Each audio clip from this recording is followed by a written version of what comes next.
Happy Monday. I'm Tristan Winder in the News 2 streaming studio at the Morning Pulse here on this July 28th, 2025. My goodness, the month of July really has flown by. Hard to believe we're already getting back, ready to get back into the school year as the back-to-school items have hit the shelves in full force. Warmer temperatures on the horizon for us from yesterday to today, and that's going to extend throughout the work week, it looks like, as well. Since 1998 through 2025, there have been 1,025 deaths attributed to children being left inside of a vehicle. In the United States, that averages about 2 children a week in the summer months and about 37 a year. A majority of the cases are simply due to forgetfulness, being on the responsibility of the adult's part. The younger the child is, the more risk they are due to their inability to thermoregulate heat. Most of the kids, 54% of them, are under the age of 2. That age group does not do well thermoregulating their heat, and they're the ones in the car seat. They may be sleeping in there, that type of stuff. That's Dr. Jim Smith, emergency physician at Great Plains Health in North Platte. Year 3 is officially underway for Nebraska head football coach Matt Rule and Year 2 quarterback Dylan Raiola as the Huskers now look to take another step forward after winning a bowl game last year. Fall camp starts today, exactly 1 month from their game against the Cincinnati Bearcats in Kansas City.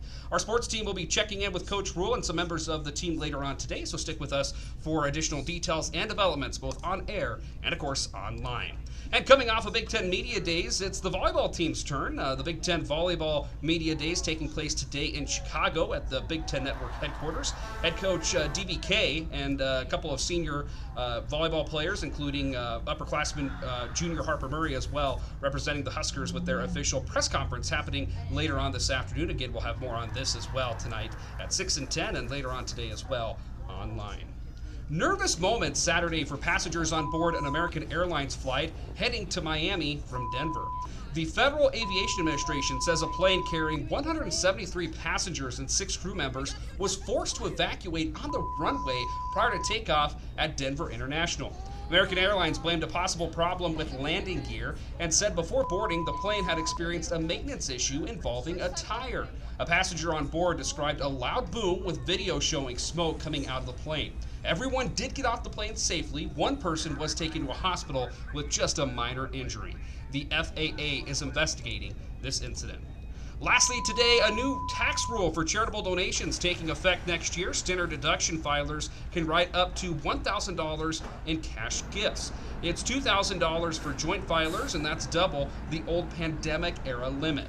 Non-cash gifts like clothing or food will face stricter limits as well. Those who itemize their deductions for the first time will be allowed to deduct their cash contributions only if they exceed 0.5% of their adjusted gross income.